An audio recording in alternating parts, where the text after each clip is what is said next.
snooker champion, Junhui.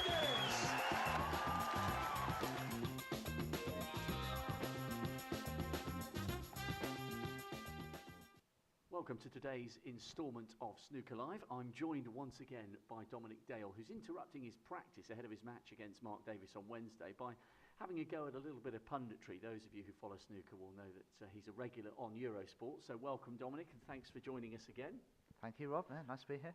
Okay, the first thing to clarify, is that Ronnie O'Sullivan, the first player through to the second round. Obviously, he's the defending champion. We would have expected him, no disrespect to Robin Hull, to make it through fairly safely.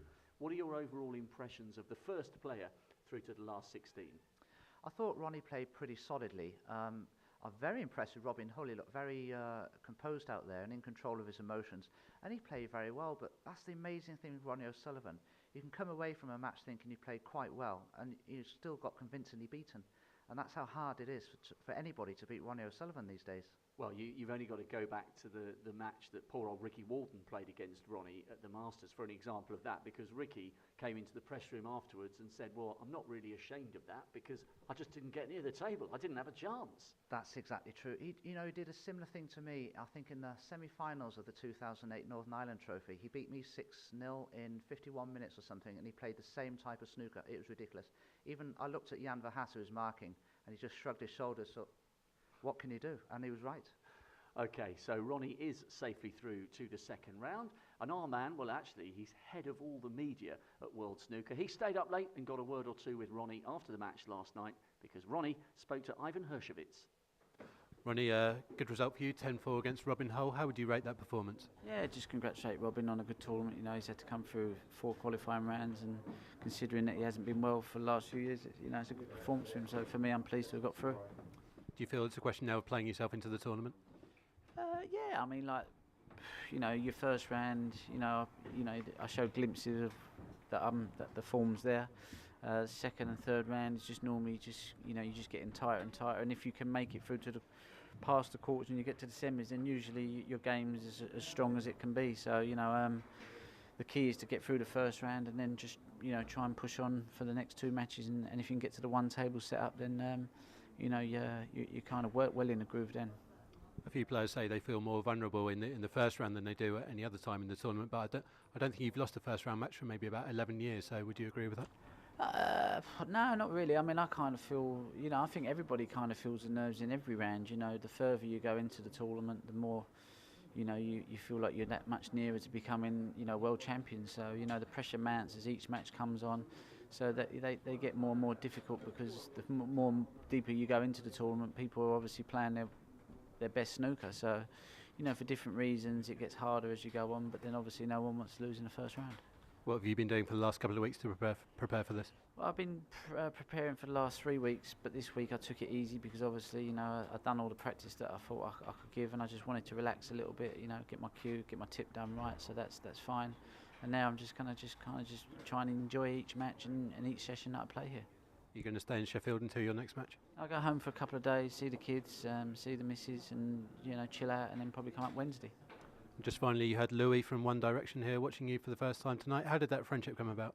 Nothing, just met him tonight for the first time. So, we're not like mates. I've never met him before or spoke to him, but just he wanted to come to snooker. My friend said, yeah, come down, and just met him there. He seems a really nice lad, and it's good to have people from different kind of backgrounds, if you like, their music. This is sport, so it's great to have. We have a superstar at the Crucible tonight, haven't we? And another one apart from you. Thank you, Ronnie, and see you in the next round. Cheers. So Ronnie safely through to the second round, and Dominic, he's got enough of a break now that he can go home for a few days. I would imagine, certainly from the perspective of a non-player, that's a brilliant thing to be able to do, to get away from the cauldron and the pressure, go back to where you're familiar with and where you're not going to be bothered by the press, by people like us asking him questions, and he can just go about his preparations for the second round quietly, undisturbed. Yeah, that's a good point, Rob. For Ronnie, it's a good thing. For a lot of the other players, the lower ranked ones who don't attract such media attention as Ronnie, it's probably good to stay up here. But when you've got 4 or 5 days off, then I think it's the right thing to do to go home. I don't know when Ronnie plays his second round, but it'll certainly be, you're looking maybe a week, and yeah, he's done the right thing to go home. He can practice in his own environment and prepare for the second round, and he'll keep an eye on things up here to see how things are progressing. Well, speaking of which, he'll be playing either Joe Perry or Jamie Burnett. At the moment, remember, we're live. The action is happening as we speak. You can lose us and go straight on to the BBC if you prefer. And the last update we had, it was Joe Perry and Jamie Burnett were locked at 3 frames all. And I think, obviously, they'll be focused on getting past each other. But that's a tough match for whichever of those two guys gets through to face Ronnie in the second round. Yes, definitely. They'll both be initially trying to beat each other in this one and just get through to that second round. It's always a tough test against Ronnie. He seems to be so consistent these days. You can almost rely on Ronnie putting in a good performance. So, I mean, it's not only a tough test playing in front of the cameras and playing Ronnie O'Sullivan. You know, you can make you look foolish sometimes, and that's tough in itself. But we shouldn't discount Joe or Jamie. Jamie Burnett's come through 3 qualifying rounds, the last 2 of which were 10-8 thrillers. So he's on a bit of a roll. He's had 3 matches to get there. And certainly from a neutral's perspective, so nice to see Joe Perry back up in the world's top 16.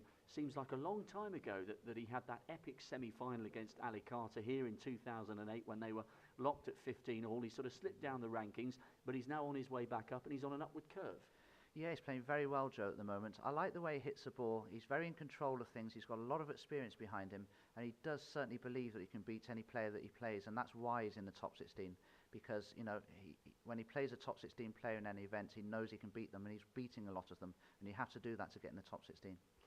So Jamie against Joe is ongoing. One match which finished just around about an hour or so ago. We had to hot-foot it from the press conference, the winning press conference, I should say, of Ken Doherty after he knocked out, I think, 7 frames on the spin against Stuart Bingham. Bingham, the world number 6. Big shock there for Ken Doherty. His first win here at the Crucible, amazingly, since 2006. But the golden oldie turned on the style just when he needed it most. Were you surprised? I was a little bit surprised, or more surprised, I should say, by the collapse, I suppose, of Stuart Bingham. He'll be bitterly disappointed the way he played this morning. That first frame seemed to, be the hinge for Ken to sort of go on a win, because I think if Stuart had won that frame to go 6-4 ahead, he might have started to play better and close Ken out, but it went the other way around. It seemed to inhibit. And what about a match for the old days, a match for the old guard? He'll face either John Higgins or Alan McManus. That one's going to be fascinating because they're 2 fantastic friends, the 2 Glaswegians who practice together. But whichever one wins that, Higgins or McManus, that's going to be a fantastic match with a great atmosphere between what could be 2 former champions. Yeah, absolutely. I mean, wow, there's a wealth of experience there in the second round, whoever Ken plays. But, I mean, that just a quick word on that McManus-Higgins clash. I mean, that's going to be an eagerly contested one because, I mean, Alan is at the moment playing fantastic snooker. He beat me 5-1, played brilliantly in China recently. He beat Mark Williams 10-8 to qualify and played very, very solidly. And John, as we know, has been chopping and changing cues and yet to find that sort of A game that we're accustomed to seeing from him here at the Crucible. So I don't think that's going to be one-sided. I could see that being a pretty close match. I'm really looking forward to it. Yeah, so am I. From a neutral's perspective, it was one of the gasp draws, if you like, that came out the other day when Ivan and Barry Hearn did the draw. You saw McManus against Higgins, and you just thought, wow, that's got so much about it. We're going to talk about the forthcoming matches this afternoon very shortly, but first, I grabbed a word or two earlier on today with one of the hardest working men at the Crucible. Without him, the tables wouldn't be good enough for the likes of Dominic to come and produce their best here on snooker's biggest stage. Well, one of the unsung heroes of the snooker fraternity is Eugene James. He always gets up early. He's the first guy in breakfast every morning in the hotel, I can promise you. And the reason for that is that he's got the very important job of ensuring these tables are ready for top-class snooker. So, Eugene, just talk us through your morning ritual after you've had your eggs and bacon. My breakfast. Basically, we just come in, check all the tables over, and we come and do the practice tables first because the players have come in for 8 o'clock for practice. So we check all those tables over, which we've done the night before anyway. And then we come into the arena and basically wake the tables up. We put them to sleep the night before, put their bed and their duvet on, and then we uncover them, brush them down, make sure all the cloth and the naps are all nice and flat. Check the levels and check the joints and get them all nice and ready. Now, you said you wake them up in the morning. For the uninitiated or the uneducated, just explain what you have to do when you take when you take the covers off. Is it to do with the moisture in the air and how that can affect the play? Yeah, it is, yeah, because tables are all made of natural products, so any humidity in the atmosphere affects it badly. So we've tried every tool we can to try and combat that. So yeah, we've got specially designed covers that are all filled with silica gel, which take the moisture out. Humidity in the UK is probably about sometimes 70–80%. Really? Because I would have thought humidity would be a major problem in places like China, but that here, on a fairly fresh, crisp day as it is today, that there wouldn't be much. No, there is a lot in the UK. Actually, China is less. Really? There's less humidity in China, so drier air, unless you get the rainy season and things like this. So the UK, when we put the covers on, we can get the humidity, reading it with a meter, down to 9%. So it's nice and crisp and dry, and get all the moisture out. And the other thing that's hard for you guys is we fortunately get some mornings off. I have to say that quietly because the tournament director's walking behind me, but we do get the odd morning off here at the Crucible, but Eugene doesn't. So when we're all having our nice lie-ins on the second Monday and the 2 Thursdays, you've been here all night. Just to explain why. Yes, we do. What happens at the end of play when everyone packs up and goes to bed? Or to the pub. Or to the pub. Yeah, we then have to strip the tables down, recover them. So we're working it. We get a team of fitters in. So we're working all night, recovering and relaying it, and then signing them off ready for play the next day. So roughly what time would you finish on those nights? Would it be a sort of 3–4 in the morning job, like right into the dark hours? It can do. It depends on how it all goes. Tables are very temperamental, and sometimes they just won't play the game. So it's a battle sometimes, but it's usually around about 1 to 3 o'clock. Yeah. And are there any idiosyncrasies, anything that you specifically have to do for the tables here in Sheffield that you wouldn't have to do elsewhere? No, I don't think so. I think it's the same throughout all the tournaments. It's a good floor here as well.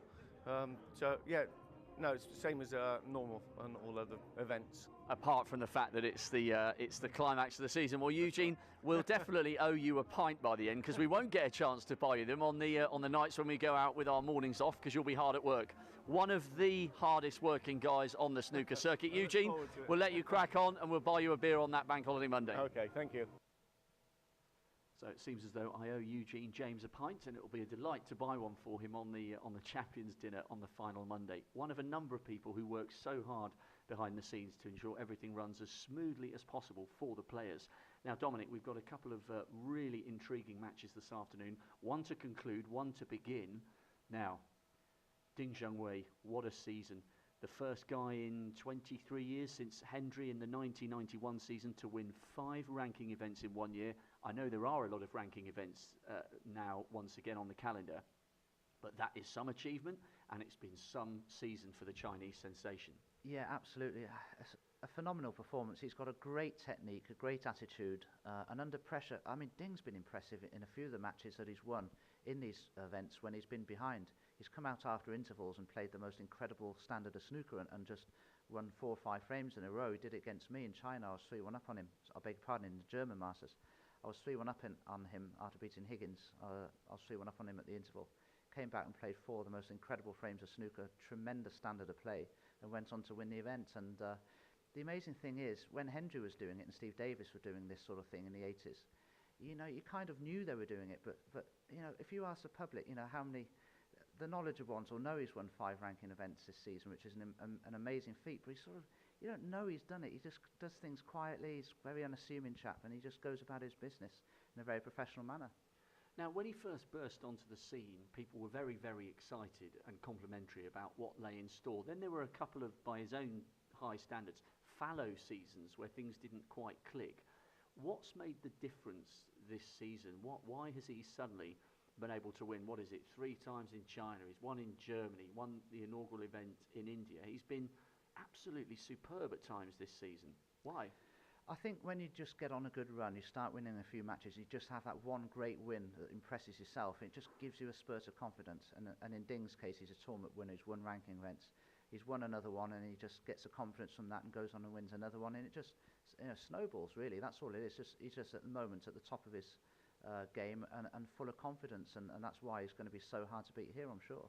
Well, it's certainly a mouth-watering debut for Michael Wasley, who came through the most incredible climax against fellow Gloucester player Robert Milkins. Milkins back up towards the very top of the world's game now.